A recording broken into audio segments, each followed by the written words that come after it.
রাধে রাধে। ওম নমো ভগবতে বাসুদেবায়।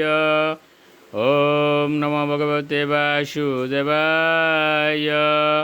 ওম নমো ভগবতে বাসুদেবায়। শ্রীমদ্ ভাগবত চতুর্থ স্কন্দ পোষণম অষ্টম অধ্যায়। ধ্রুব মহারাজের গৃহত্যাগ ও বনগমন। শ্লোক 81।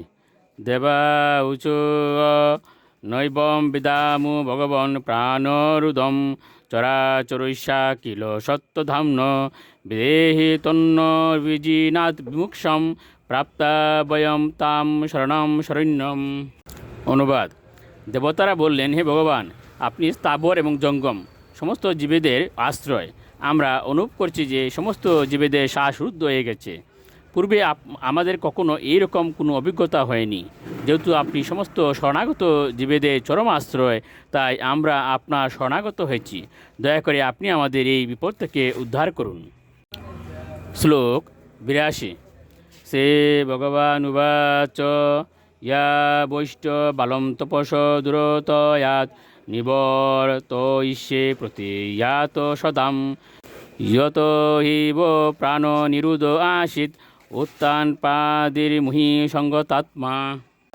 অনুবাদ: পরমেশ্বর ভগবান উত্তর দিয়েছিলেন, হে দেবতাগণ, তোমরা বিচলিত হইও না।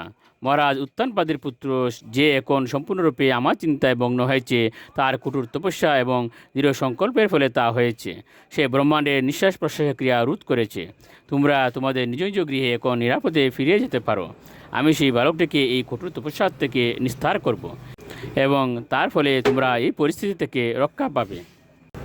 ইতি শ্রীমদ্ ভাগবতের চতুর্থ স্কন্দের ধ্রুব মহারাজের গৃহত্যাগ ও বনগমন নামক অষ্টম অধ্যায়ের ভক্তিবেদান্ত তাৎপর্য। রাধে রাধে।